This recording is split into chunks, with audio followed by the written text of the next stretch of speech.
Cet édifice monacal appartient désormais au grand cercle des annexes du grand tribunal des délits climatiques, le GTDC, installé à Corté en l'an 10 après la grande montée des eaux. C'est une bulle onusienne rédigée par mes soins qui décida d'implanter au cœur du Cyrnos la cour de discussion des humeurs atmosphériques et météorologiques passées, présentes et futures. Non loin de là, ici même, fut édifié quelques fines bulles plus tard, le tribunal des flagrants délits, qui devait juger des changements sociétaux engendrés par la montée du niveau de la mer. Il a été acté que les procès ne dureraient que le temps de la disparition totale des corps gazeux d'impact de 6 bouteilles de 75 centilitres d'eau éponyme. À la différence des autres assemblées délibératrices, les jurés de cette estrade émergée n'ont pas pour objectif de se prononcer sur une infraction aux droits fondamentaux des peuples et des minorités. Pour la première fois dans l'histoire judiciaire, une tribune va relever le fabuleux défi de la déculpabilisation, en finir avec la recherche de coupables engloutisseurs pour découvrir les acteurs du nouvel ère.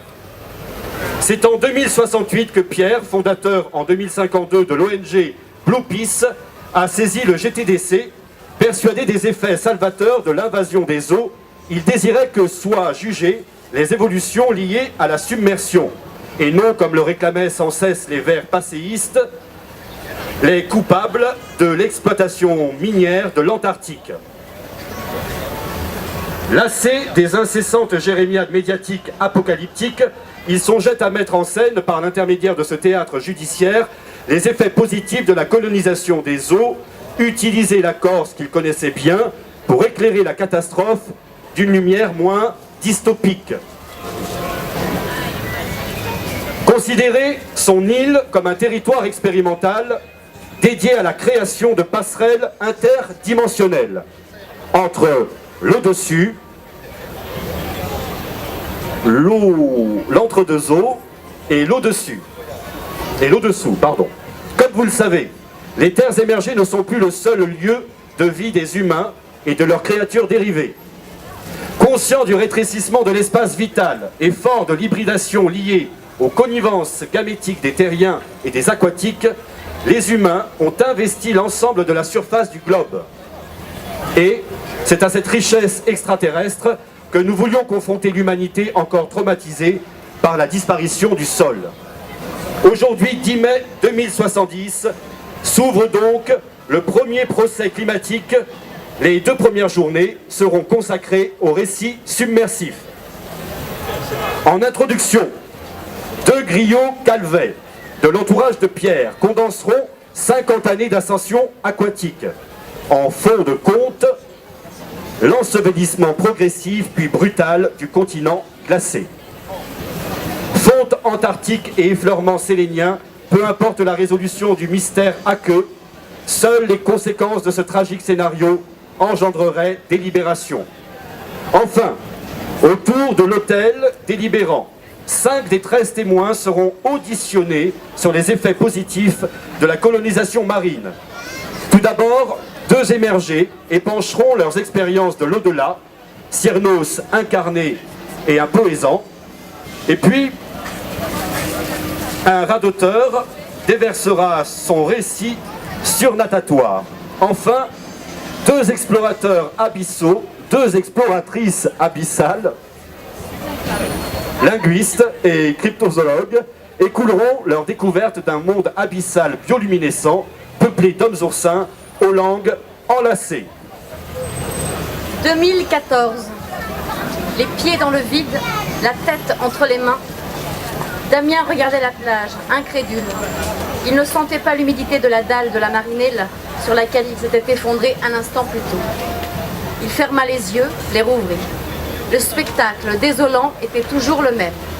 La tempête avait éventré tous les restaurants de la plage. Le sien, celui que sa famille exploitait depuis 3 générations, n'avait pas mieux résisté que les autres. La façade sud était toujours debout, mais le reste, un enchevêtrement de béton, de plastique, de ferraille tordue. Pendant 3 jours, la tempête avait frappé. Une tempête venue du nord-est, tardive et froide, avait recouvert le Monte Grosso qui dressait sa silhouette massive dans son dos d'une épaisse couche de neige. Une pluie drue et oblique était tombée sur la ville. La mer avait envahi les rues, submergeant la place, remontant l'avenue Piccioni pour venir lécher le pied des platanes des allées avant de se retirer tant bien que mal. Damien marchait en direction de son restaurant.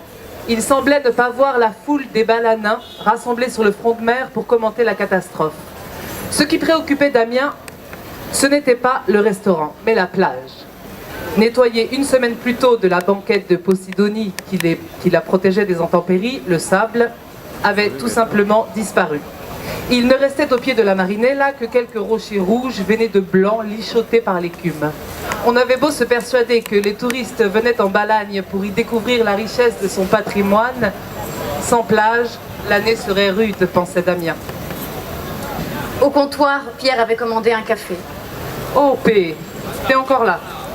Tu pars quand? Demain? Oui, demain, pour 3 ans, renouvelable. En quelques semaines, il était devenu une star locale avec sa nomination dans le groupe de surveillance écologique pour l'hémisphère sud et son affectation sur la base de Dumont-d'Urville à compter du mois de décembre. Il devenait le premier ingénieur en écologie de l'Université de Corse à y être dépêché. L'Antarctique. Depuis que l'ONU avait décidé, face à la crise économique, d'ouvrir le continent à l'exploitation minière, tout le monde ne parlait que de ça. Pierre salua tout le monde et quitta le bar. Il grimpa une dernière fois tout en haut du village, sur cette cime d'où on apercevait toute la vallée et la mer. Le soleil était presque chaud en cette fin de matinée de novembre. La Méditerranée, laiteuse, tranchait avec le bleu sombre du ciel. Pierre se tourna vers le Monte Etole, se cala dans un coin de rocher et ferma les yeux. On avait reconstitué la plage à grands coups de digues et de camions de sable. Une grue draguait la baie chaque printemps, remontant sur la ligne de côtes sableuses qui s'en échappait désormais tous les hivers. Chaque année, il fallait en déplacer un peu plus. Même si aucune tempête n'avait atteint la puissance de celle de 2014, maintenant qu'on fouillait l'Antarctique, tout le monde était persuadé que l'eau montait toujours plus vite. 2023. La nouvelle du retour de Pierre avait fait le tour des villages. Sa 3e mission australe s'achevait et cette fois, tout le monde l'attendait. Les informations en provenance de l'Antarctique étaient rares depuis que le continent avait été déclaré zone militarisée et les rumeurs les plus folles couraient. Je sais pas trop quoi vous dire. Ces 3 dernières années, j'ai pas eu accès au centre du continent. On nous a gardés sur la côte pour des raisons de sécurité. Il y a des tremblements de terre tous les jours, des effondrements, c'est dangereux. Je dois voir un ami géologue sur le continent. J'en saurai sûrement plus. À son retour, Pierre invita chez lui une poignée d'amis. Bon, voilà, c'est simple.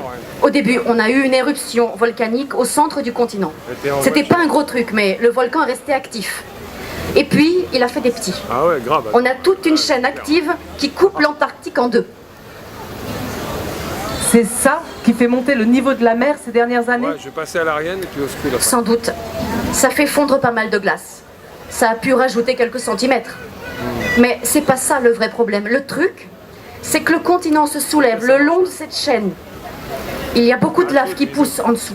Du coup, la calotte glaciaire accumulée depuis des siècles a tendance à glisser vers la mer. C'est progressif, mais c'est beaucoup plus rapide que la normale. Mais concrètement, pour nous, ça va donner quoi? Damien avait levé la voix, masquant à peine sa nervosité. Concrètement, je sais pas exactement, mais on peut craindre plusieurs mètres en quelques années. Théoriquement, si toute la glace de l'Antarctique finissait dans la mer... Il avait eu du mal à lâcher la fin de la phrase.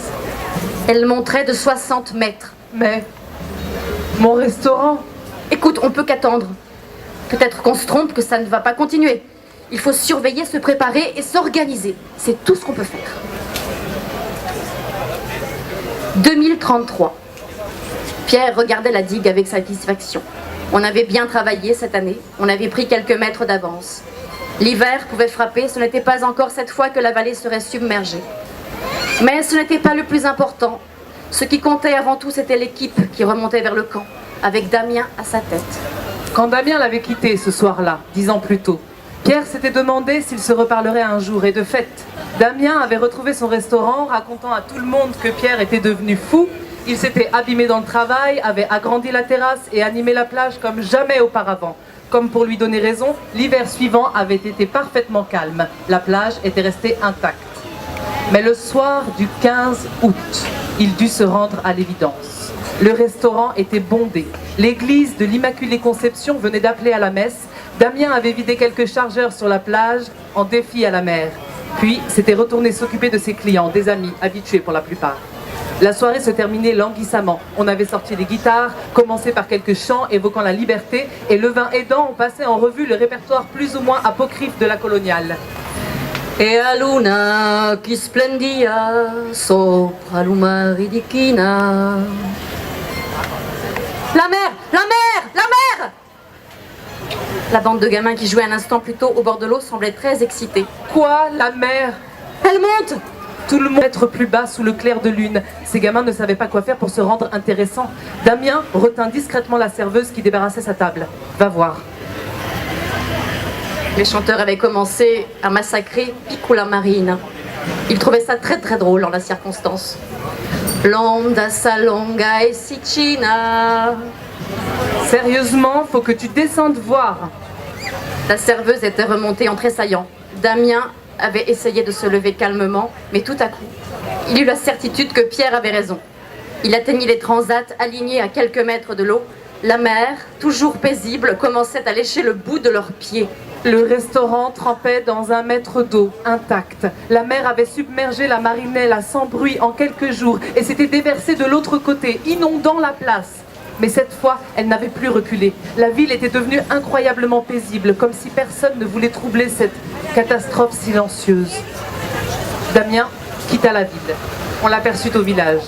On disait qu'il était devenu fou, qu'il ne sortait plus que la nuit, qu'il se prenait pour un mazzero, qu'il se nourrissait d'herbes, de racines et de lapins attrapés au collet, et qu'il fabriquait des potions dans la cuisine de sa grand-mère. 2047. Pierre regardait le groupe hétéroclite grimper les derniers mètres de la digue. D'anciens légionnaires, ouvriers agricoles marocains, ouvriers du bâtiment, que Damien avait réunis et qui forçaient l'admiration. Il repensa à ses premières années, celles où il avait fallu convaincre, se battre contre les autorités. Même après la première montée des eaux, on niait la catastrophe. Le consigne était de ne pas affoler les populations. Et puis, très vite, par étapes successives, l'eau continua de monter. Il ne fut plus possible de nier l'évidence. Pierre se résolut à endosser le rôle d'homme providentiel pour lequel il ne se sentait pas fait. Les ports étaient devenus inutilisables et les 2 gros aéroports de l'île avaient été submergés. Il avait fallu tout réorganiser, repenser chaque aspect de la vie. Un jour, Damien avait demandé à voir Pierre. Il n'était pas devenu fou, pas tout à fait. Il avait effectivement passé toutes ces années au village, chez sa grand-mère, ne voyant presque personne. D'elle, que tout le monde tenait pour une sorcière, il avait voulu tout apprendre. Il cultivait son jardin, passait de longues journées à la chasse, dont il rapportait plus d'herbe que de viande. Il ne parlait plus qu'aux anciens, cherchant chez eux la sagesse qui semblait avoir quitté les nouvelles générations. Il avait décidé qu'il fallait sauver tous les oliviers centenaires de la région. Une question d'honneur. Qu'est-ce qu'il nous restera si on ne sauve pas ça? Pierre se demandait s'il avait devant lui le même Damien, qui, quelques années plus tôt, ne pensait qu'à flamber dans son restaurant branché d'Île-Rousse. Il commençait à se dire que si les événements pouvaient changer les hommes à ce point, ça valait le coup de balancer quelques icebergs à la flotte. 2049. Ce n'est pas Damien qui les réveilla, mais le jeune Petranto. Depuis quelques semaines, il s'échappait à l'heure de la pause pour aller retrouver la petite Cecaldi, du lotissement voisin. D'ordinaire, il se faisait le plus discret possible et réintégrait l'équipe en silence. Personne ne s'attendait à le voir dévaler la digue en criant. Personne ne l'avait jamais entendu crier d'ailleurs. La mer! Il s'était arrêté au milieu du groupe dans un état d'excitation inédit. La mer, elle bouge! On avait tenté de le calmer, de lui demander plus de précision, et puis on avait renoncé. Il valait mieux monter voir par soi-même, ce gamin avait pété les plombs. Mais quand l'équipe arriva, plus personne ne songea à remettre en question la santé mentale de l'adolescent. La mer, qui 1 heure plus tôt était parfaitement calme, ressemblait désormais à un fleuve tumultueux et boueux qui coulait d'ouest en est, charriant des débris de végétation. Il faut pas rester là! Damien était resté immobile quelques minutes. Il regardait attentivement quelques points de repère sur la digue. L'eau montait vite, indéniablement. Il fallait partir. La digue risquait de ne pas être assez haute. L'eau était montée d'1 mètre en quelques minutes. On monte au lotissement! En haut, l'agitation était à son comble et les retardataires couraient vers le belvédère à l'extrémité nord des habitations qui surplombaient de quelques dizaines de mètres la Méditerranée.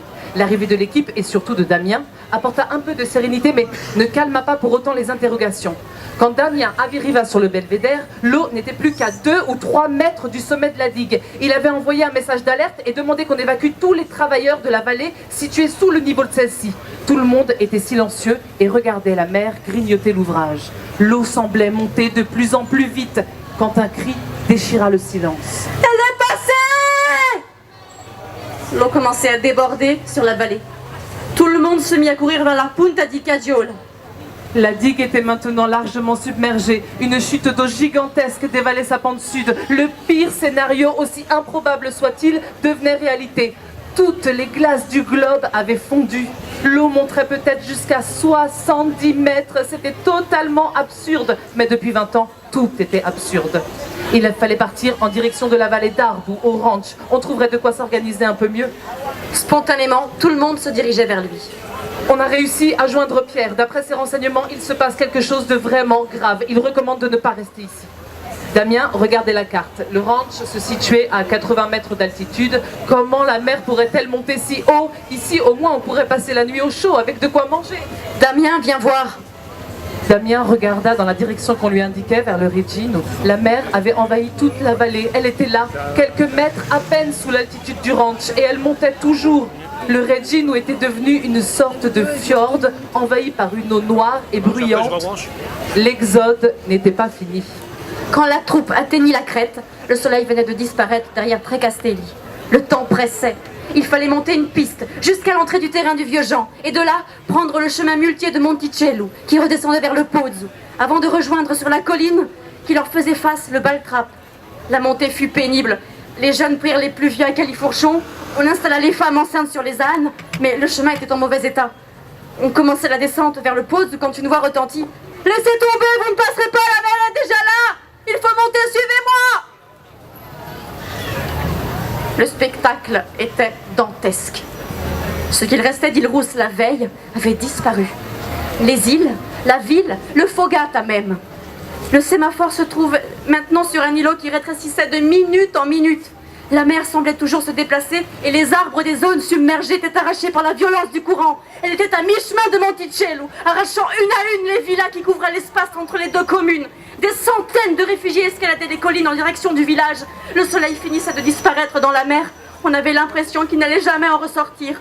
L'eau montait encore.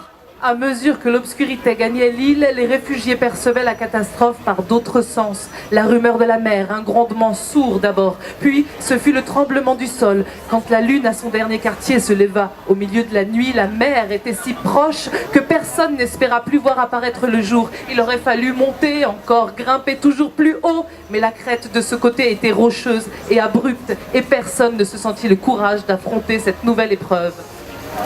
Adviendrait que pourra. Au petit jour, la mer était partout. Elle grignotait le mur de soutènement en contrebas de la maison. Mais elle avait cessé de monter. Il semblait même qu'elle soit redescendue de quelques mètres après un point haut durant la nuit. Elle était relativement calme à nouveau. Seuls quelques tourbillons chargés de troncs d'arbres l'agitaient encore. Elle est à combien? Le passage est coté à 146 mètres. La mer est quelques mètres en dessous. On ne doit pas être loin des 140 mètres. C'est sûr, ça va nous changer.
J'appelle à la barre, à la ligne, de et par François-Xavier Luciani. Je me nomme Cyrnos et je suis un mâle, trop longtemps affublé d'une beauté féminine dont je n'ai que faire. Je sors d'une longue torpeur et jouir ainsi dévaste tout. Coulure de bave, rupture de cime. Je pète de joie, enfin. Flatulence souffrée. Les traînées de gaz comprimés suivent les vents requis pour la cause. L'air s'invite dans nos ébats et la mer clapote de reconnaissance. Souffles acides, coulées pyroclastiques, les mouflons accélèrent de roc en éboulis, quittent l'espace encaissé de leur territoire soudain bouleversé. Les gypaètes barbus s'inquiètent pour leurs œufs. Les rongeurs courent vers des refuges incertains que la lave incandescente scelle à jamais. Les hommes ne connaissent aucun répit. Ouvrir la gorge, trancher des muscles à même le corps, planter les dents dans la chair hurlante, capturer l'autre et le parquer. L'autre, nier son statut d'humain et circonscrire son existence à une réserve de protéines ambulantes. Les continentaux s'accommodent bien à la châtaigne. Le gras allemand fait une bonne huile lampante. Le cervelet italien se marie admirablement aux fenouilles sauvages. L'anthropophagie est un art culinaire délicat. Eh oui, bien sûr, c'est l'évidence. Construit en cuisine, elle se chante, se fête. Cette praxis nouvelle s'assimile dans l'assiette. En est sa danse, son chant, sa poésie. Mange, ceci est mon corps. Bois, ceci est mon sang. Le symbolique est mort, j'y plante mes dents. Tandis que monte la mer, la décence s'évapore. Enfin, les navires affluent, jettent ancre et dévoluent sur quelques escarpements.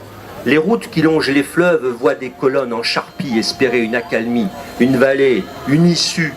Lorsque ce n'est pas la lave ou les crues soudaines, lorsque ce n'est pas le vent tourbillonnant des sommets, lorsque ce ne sont pas des sangliers sanguinaires ou des rapaces intrépides, ce sont des niolins, des cortenets, des hommes d'en haut qui déferlent comme dauphins sur banc de sardines. La curée, la ripaille, la joie facile d'une chasse trop féconde. Il n'y a plus de munitions, plus de carburant.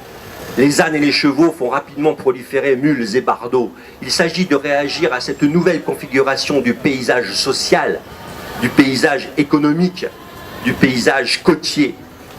Les navires affluent et les nuits de tempête des feux allumés attirent les imprudents sur mes sommets d'hier, mes écueils d'aujourd'hui, mes hauts fonds de demain. Ma roche éperonne les coques, mes hommes ouvrent les ventres. Il convient de saler la viande. L'eau embrasse mes pieds, le vent violent flatte mes arêtes minérales, les torrents se gonflent de pluie ronflante, les animaux rompent les enclos, les chiens jaunes se regroupent en meute complice et la chasse se complique. Les bateaux affluent encore.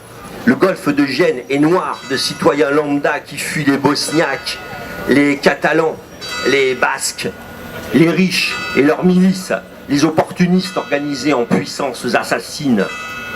Qu'on ne me nomme plus île de beauté, histoire ancienne, trop insipide au-delà, mythique rivage, mystique paysage, hypnotique devenir. Maintenant, je suis un mâle dominant, je tente les imprudents de mes protubérances altitudes. Je suis roc, majestueux, éperon tendu, impérator d'art. La violence se répand comme corollaire à la prolifération mortifère. Ainsi, j'apprends que 2 milliards d'humains ont coulé sous 142 mètres de réponse climatique. Risible agonie, pression volcanique, brûlure de lave si longtemps retenue, coulure de larmes à mon goût si peu répandue. Monte, puisque tu me sens venir. Monte que je te corse. Grimpe que je m'enfonce. Oh, oh.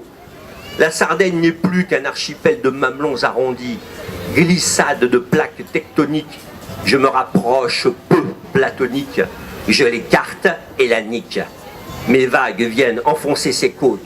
Montez donc plus avant, Les vents tourbillonnants se mêlent aux épousailles, tornades et cyclones, lames de fond de 30 mètres, 50 mètres, 80 mètres, encore un effort, encore un élan, et le magma viendra vous brûler contre moi.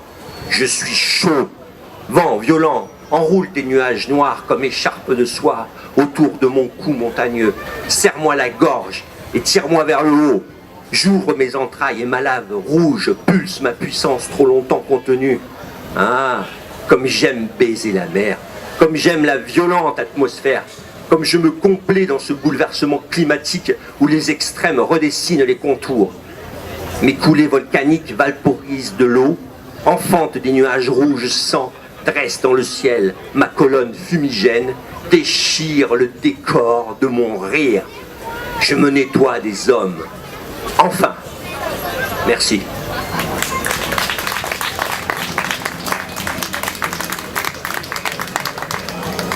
J'appelle à la barre la poésane de et par Christian Agostini. Voisines, voisins, proches et lointains, membres de ce tribunal, bonsoir. Je m'appelle Lise de Scat. Je vis dans une communauté, une tribu qu'on appelle la Poésane, je ne sais pas comment il faut l'appeler par ailleurs, sur une presqu'île de la côte ouest. Sur la requête de ce tribunal, j'ai été choisi pour témoigner pour cette communauté. Et nous avons donc rédigé ensemble, cette communauté, un petit texte que je vais vous lire. Mais avant, je vais vous lire un autre texte pour essayer de situer un petit peu la situation. C'est une lettre que nous avons envoyée à une autre communauté dans le Moyen Atlas avec laquelle nous tentions d'échanger des idées, des pratiques pour vivre et survivre. J'ai choisi donc un extrait de cette lettre pour vous présenter un petit peu une partie, un soupçon de cette vie que nous vivons dans notre presqu'île. Aujourd'hui, sur les 80 hectares de notre péninsule, une vingtaine est totalement sauvage. Nous n'y pénétrons jamais. La faune, qui s'y développe, y garde une partie de son mystère. Le reste est un jardin étagé où s'égrènent nos foyers. Pour la plupart, ce sont des constructions de bois isolées et couvertes de tuiles de liège. Elles sont également roulantes ou démontables, adaptables à des radeaux. Elles changent de lieu, se regroupent ou s'isolent en fonction des saisons, des aléas climatiques ou amoureux. Ma maison, par exemple, c'est pas la plus originale ni la plus singulière. Elle a la forme d'une yourte, vous voyez tous ce que c'est qu'une yourte. Elle est en bois, fabriquée en panneaux. Elle se monte, elle se démonte très facilement. Donc à chaque équinoxe, à chaque solstice, je la change d'emplacement sur les lieux. Je la mets dans le potager au printemps. À l'été, elle vient sous les chênes verts.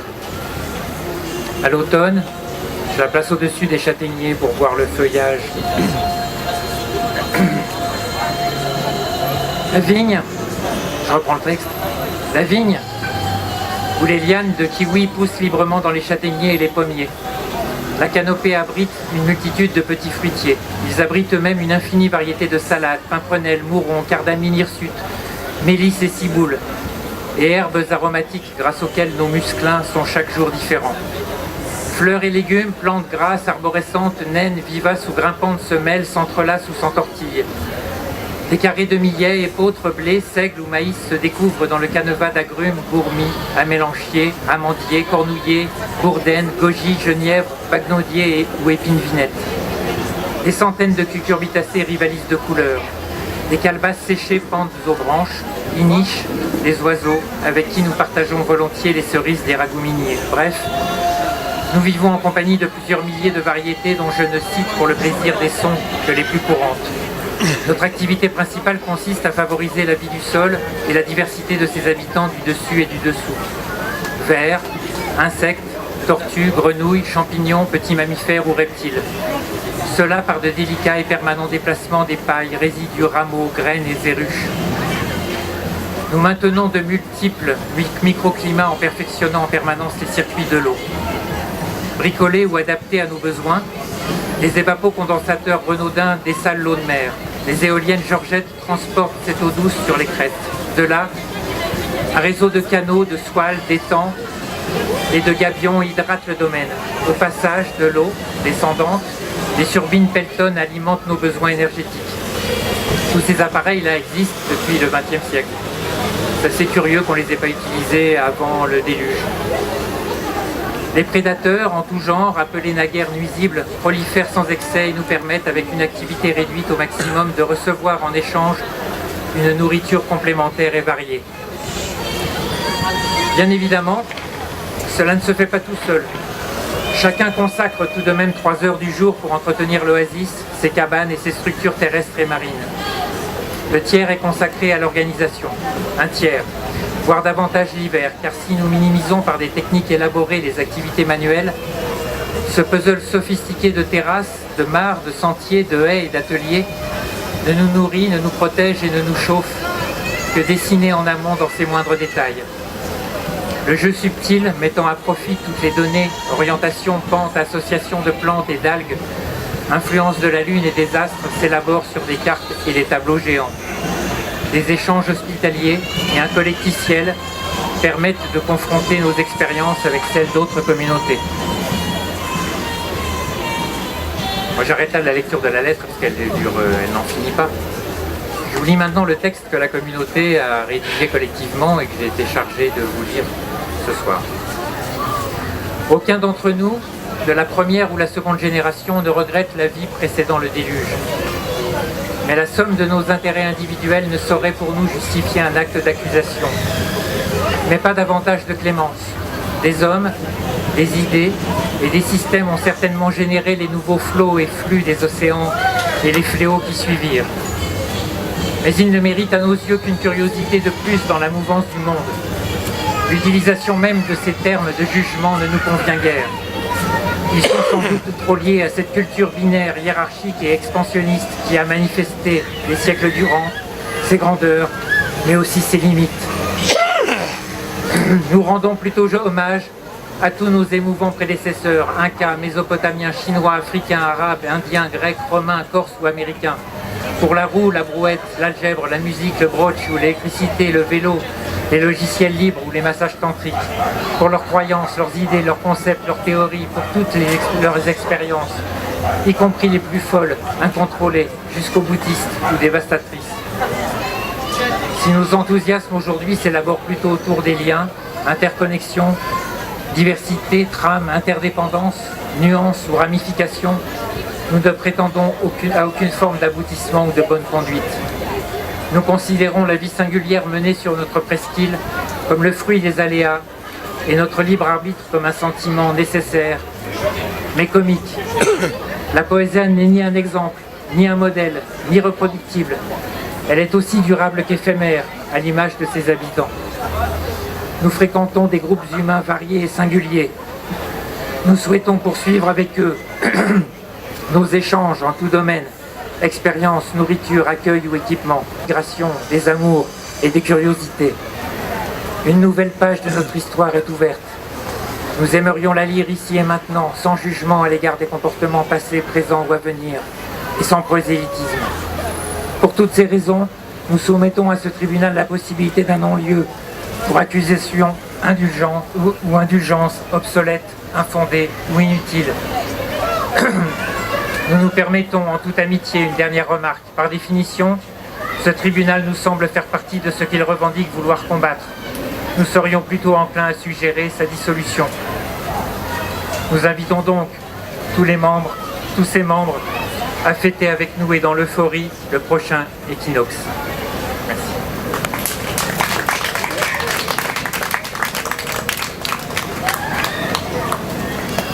J'appelle à la barre de l'eau, de l'eau, de l'eau, de l'eau, de l'eau, par Paul Minigone.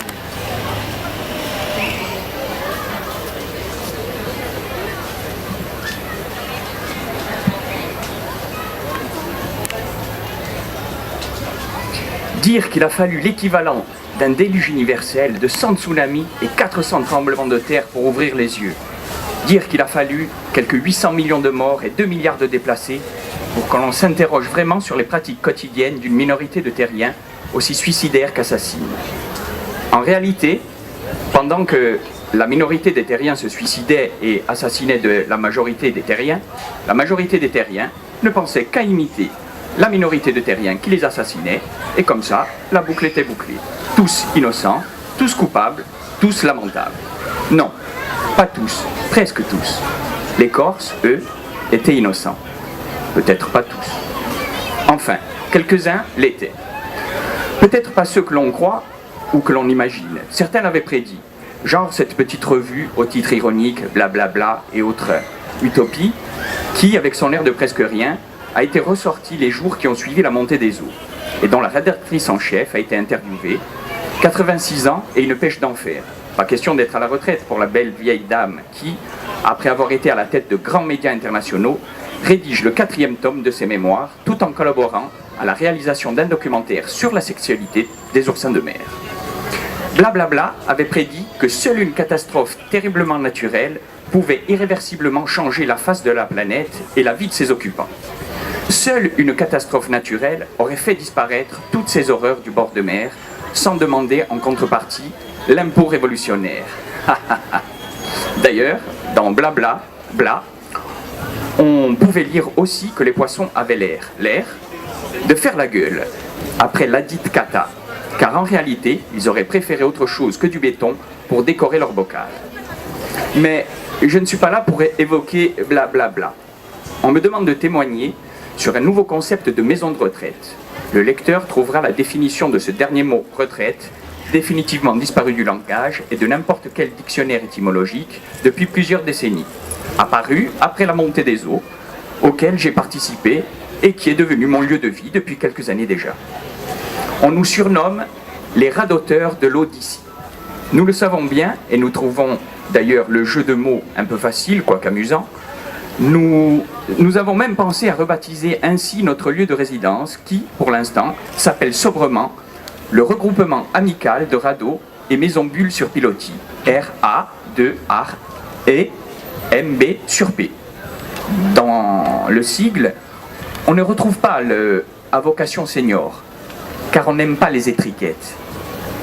L'animation 3D de notre site, www.oradelot.o, me semble bien rendre compte de ce nouveau concept de résidence.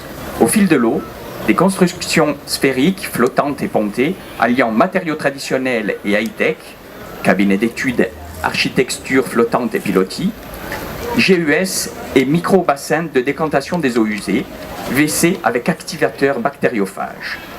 Depuis le grand déluge, plus question de s'interroger sur le choix de matériaux, les sources d'énergie et la gestion des déchets. Écolo et bio, il va sans dire. Grâce à la nouvelle molécule H1GG2Z, les milieux humides ne sont plus à craindre. Seule la régénération, née avant 1990, les poilus de la dernière heure, souffre encore de rhume et de rhumatisme. Les autres, dont je fais partie, sont aussi secs et en pleine forme que du bois tropical pour terrasse et hors-bord. Le principe, chacun sa bulle, transparente, mais qui s'opacifie par un système de cellules photosensibles intégrées dans les matériaux de construction. Ces cellules sont activées ou désactivées en fonction des besoins et désirs de l'habitant. Rien de plus simple qu'opacifier les parois d'un quart ou d'une moitié de bulle, même en plein hiver ou au coucher de soleil. Mais nos bulles s'opacifient rarement. Elles sont suffisamment éloignées les unes des autres pour que l'on puisse en toute intimité observer la Voie lactée au ras de l'eau et au fond de son lit. Des espaces communs existent, mais leur fréquentation dépend du goût de chacun. J'aime aller au radeau-bar et écouter jouer des musiciens de passage tout en sirotant un dernier verre avant le spectacle de la voûte céleste, du haut de la mezzanine de ma bulle. Un astucieux système de ponts et passerelles permet de passer directement de sa bulle à la terre ferme sans passer par les communs. Cela m'arrive parfois, quelques moments de sauvagerie que nul ne me contestera. Un lieu tout à fait extraordinaire est la bulle d'accouchement. Lors d'une deuxième vague d'intempéries, une salle médicalisée faisant partie de notre regroupement amical a été réquisitionnée par l'hôpital des Crêtes qui, pris d'assaut, ne pouvait plus accueillir les parturientes. Depuis, la liste est longue de ces jeunes couples qui désirent se rapprocher de l'eau pour la naissance de leurs petits. Nous-mêmes avons été réquisitionnés et assistons les sages-femmes lors de l'accouchement.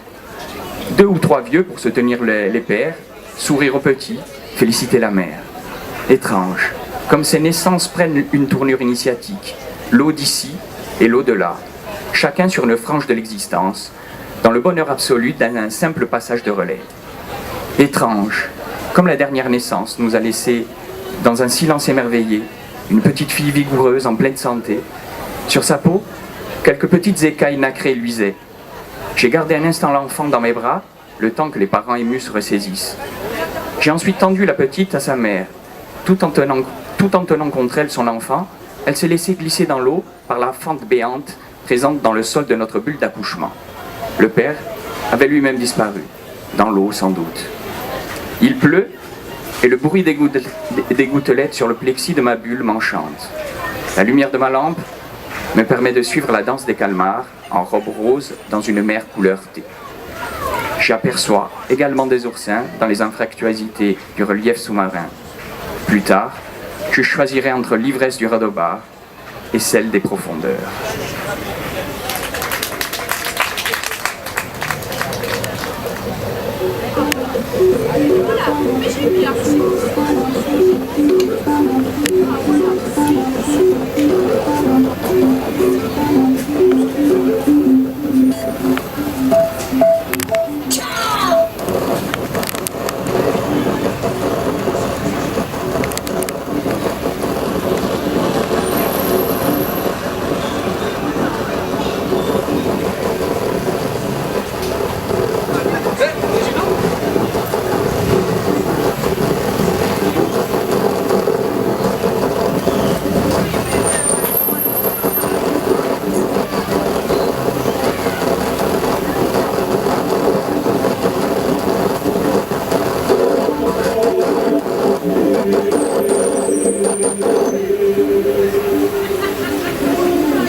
Cher B, à bord du Cryptoméria, les recherches battent leur plein. Mes camarades Mata et Max Weyman sont très enthousiastes.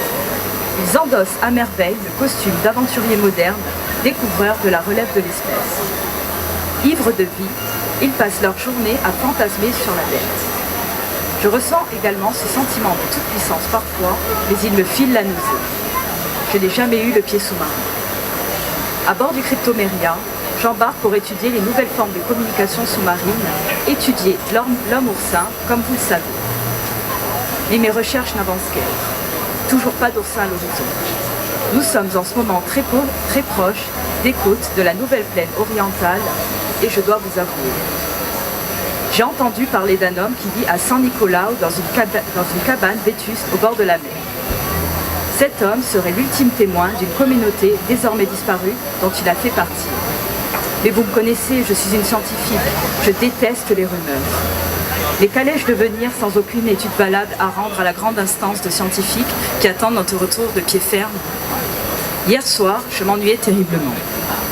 J'ai attendu que Mata et Max Weyman ne fassent plus de bruit, puis j'ai chaussé ma combinaison de plongée pour remonter à la surface. La lune À la surface de la mer, des milliers de pépites d'argent. J'ai brisé cet équilibre pour fouler le sable et je n'ai pas eu beaucoup de mal à trouver une cabane isolée dans les rochers.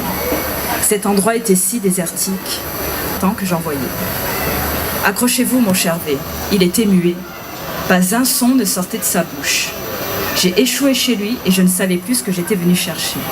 Ce silence, ses yeux verts qui reluisaient comme deux émeraudes coincées dans une peau d'argile craquelée. Je lui ai posé beaucoup de questions qui restaient comme suspendues dans les airs. Son regard était d'une constance d'un jour de mer calme. En 2 temps, 3 mouvements, je me suis retrouvée à table à partager son dîner. Puis l'aube arrivait à grands pas, je devais rentrer avant le réveil de mes comparses. Ne me demandez pas ce que nous avons fait de notre nuit. Nous l'avons passé à nous regarder, éclairé à la lueur de sa bougie. Avant de partir, il m'a tendu une bouteille avec à l'intérieur un document. Tellement old school. Je l'ai saisi et je suis partie sans me retourner, la peur au ventre, les jambes coupées. L'eau s'est refermée sur moi avec mon trésor à la main et mon pincement au cœur. Cher V, ce qu'il m'a donné, c'est le témoignage d'une communauté qui a tenté de vivre sous la mer. Je vous la faxe de ce pas. Mais si cet écrit n'était que pure création, ce témoignage a l'aspect d'une fable. Ce n'est pas très vraisemblable. Ça ne suffira jamais au comité de grands scientifiques. Je dois poursuivre mes recherches. J'ai très envie de retourner voir cet homme. Peut-être que je réussirai à l'apprivoiser, peut-être qu'à force il me parlerait, il m'expliquerait tout ce qu'il s'est passé. Je vous laisse, Max et Mata se lèvent.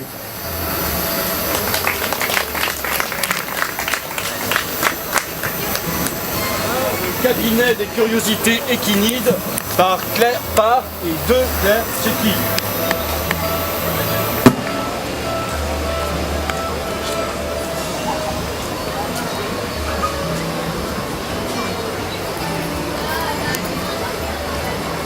Nativita, 3 septembre 2069, 21h09, pleine lune, visibilité 94%. Première sortie solitaire. Nous avons garé notre vaisseau à pic à quelques kilomètres de mon objectif Calvet. Imitant la Gironnette, j'enfile ma cloche de soie remplie de bulles d'oxygène et m'équipe d'une combinaison en cocon d'araignée. J'arpente alors la RN 197 quasi déserte. Quelques bancs de girelles, des loups solitaires et autres colonies de harengs vacanciers, mais point de créatures humanoïdes. Parvenu à l'entrée de Calvi, je cligne sous masque pour éviter la berlue. À quelques mètres, défile un cortège d'êtres à visage et torse humain, aux membres inférieurs reliés et aux extrémités en demi-coques épineuses d'oursin. Ils déambulent lentement sur le sol rocheux. Disposés en file indienne, ces amphibiens d'un autre genre se dirigent vers la place Clémenceau. 115 jupes bigarrées ventoussent harmonieusement leurs épines sur les aspérités pélagiques pour parvenir à Sainte-Marie majeure. Sur le fronton de l'église a été gravé en lettres capitales « Onane cum clavis », le conclave donnant. Illuminé par une guirlande d'anguilles électriques, l'inscription accueille l'arrivée du cortège silencieux. En quadrichromie, ces sirènes épineuses franchissent une par une le seuil de l'ancienne maison du Seigneur. Une série de visages synonymes et impassibles effleure le mien devant la façade rosée. Alors que l'identité de l'homme est capitale, celle de l'Ompsin semble inférieure. À chaque être une extrémité caractéristique. La finesse, l'épaisseur, la longueur, la couleur ou encore la texture épineuse constituent le signe distinctif de ces hybrides ambulatoires. Des milliers de vibrations piquantes viennent se disposer le long des murs du bâtiment sacré. L'un d'eux, au long piquant délicatement ébène, d'origine oursin diadème, gravit les marches menant à l'orgue divinatoire. Puis, l'ensemble des participants forment alors un cercle autour de l'autel médisé situé au centre de la nef. Les portes de l'antre messianique se referment, et je parviens à me faufiler en son sein sans qu'aucun n'y prête attention. Commence alors une symphonie carillonnante. Les tuyaux en zinc de l'instrument avant ont été remplacés par des plaques de bronze alignées en ordre décroissant pour résonner en immersion. Attirée par cette mélodie métallique, une colonie d'anchois pénètre par le toit brisé de la tour. Par les sons stimulés, ces cupléidés s'adonnent à leur orgie reproductive mensuelle. Le dispositif visuel et sonore mis en place, la plus grande séance de masturbation collective qu'il m'ait jamais été donné de voir, peut commencer. Animés par les sensations auditives percutées par l'organisme diadéma cétosum, les corps des onanistes se mettent en vibration. Prises de mirages acoustiques, les boîtes crâniennes deviennent le réceptacle de ces sonorités aphrodisiaques. Et tels des pantins de craie animés par un marionnettiste orgasmiste, les mains droites se dirigent synchrones le long de l'oreille dextre. L'appendice oreiller s'érige lentement au fil des frottements en direction de la tour. Impossible de déterminer l'identité sexuelle de ces caresseurs solitaires. Les doigts asexués dansent harmonieusement sur l'excroissance squamée. Les battements du maillet s'activent sur les courtes lames aux sensitivités perchées. Et à l'apogée mélodique correspond l'apothéose jaillissante. Des millions de gamètes femelles et des milliards de gamètes mâles s'échappent et fusionnent les uns aux autres. Impossible, malgré les colorisations sécrétionnelles, de connaître les futurs parents de ces embryons mi-hommes, mi-oursins, en formation dans la nef procréatrice. Et suivis de regards comblés par l'assemblée génitrice, les cellules des épineux fœtus planctoniques se développent promptement dans le silence du repos post-autocoïtal et nagent vers le sommet découvert.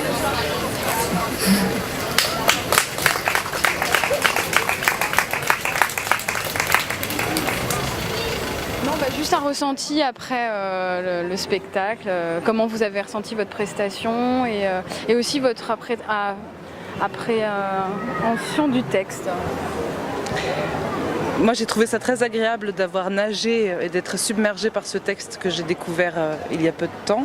Là à chaud après la prestation je ne saurais trop quoi dire mis à part que le stress est évacué, que je ne suis... voilà, c'était très agréable de lire ça et un peu déçu que l'auteur soit pas là parce que ça aurait été intéressant pour moi de discuter avec lui par rapport à sa vision de ce qu'il a écrit et de comment nous on l'a lu parce que ça lui semblait...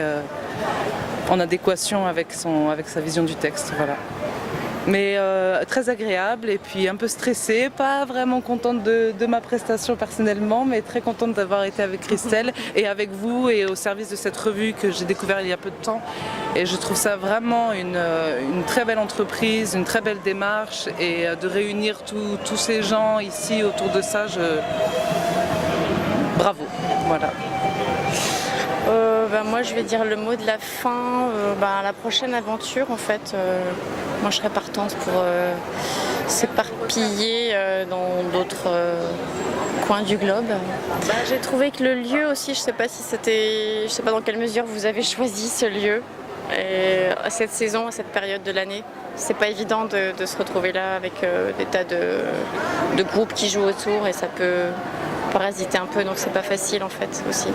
Et votre prestation personnelle, vous en pensez quoi Avez-vous envie de réitérer l'expérience, l'aventure? Alors, si je devais réitérer, je le ferais. Je le ferais pour une fille qui s'appelle Claire. Bon, elle n'est pas forcément sympathique, elle n'est pas très intéressante, mais bon, on a tendance à la suivre quand elle nous demande quelque chose. Sinon, mon ressenti, très stressé, bizarrement. Alors c'est peut-être parce que je suis en Corse et que c'est chez moi. Ouais, moins stressé, plus stressé qu'à Paris. Ouais. Non, c'était super. Des passages très poétiques. Et puis un voyage dans un monde vraiment délirant et une grande recherche de vocabulaire, d'associations très intéressante et j'ai beaucoup aimé, avec des passages très différents, mais vraiment c'est déroutant par moments, mais vraiment très intéressant. C'est un voyage, un beau voyage dans l'imaginaire, très beau voyage. Oui, très bien. Ce sont des textes qui gagnent à être lus aussi par rapport au livre que j'ai acheté. Comme j'avais acheté le premier d'ailleurs, j'étais venue au bistrot du cours. Il y a déjà une grande évolution par rapport au premier livre. Bien sûr, c'est pas du tout la même chose. Il y a une projection dans la science-fiction, dans l'art.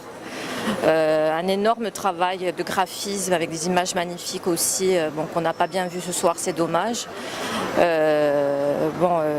De très très beaux textes, ça gagne vraiment à être lu au public. Et je pense que la soirée sur la péniche à Paris devait être très très bien, ça devait être beaucoup plus mis en valeur, parce qu'ici bien sûr, on a été un peu dérangé par le bruit, par la musique, c'est ça qui était dommage, mais bon c'est bien, nous on aime, nous on est des amis de certaines personne. Donc, on aime beaucoup, nous sommes clientes. Donc il faut continuer dans cette voie.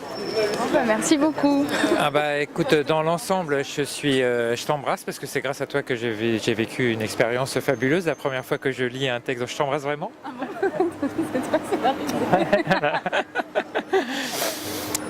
Non, c'est une expérience pour moi, parce que c'est la première fois que je lis un texte, donc sur le plan personnel et d'écrire et de lire le texte après dans ce genre d'événement comme ça, c'était bouleversant. Et puis pour moi, c'est depuis très longtemps le premier événement, je trouve, qui bouscule vraiment un petit peu dans l'univers assez figé, conservateur et immobile de Lille. C'est un événement qui me bouge et que j'espère bien suivre et poursuivre avec l'équipe qui a commencé à se former. Voilà. Donc je suis ravi de cette histoire. Merci.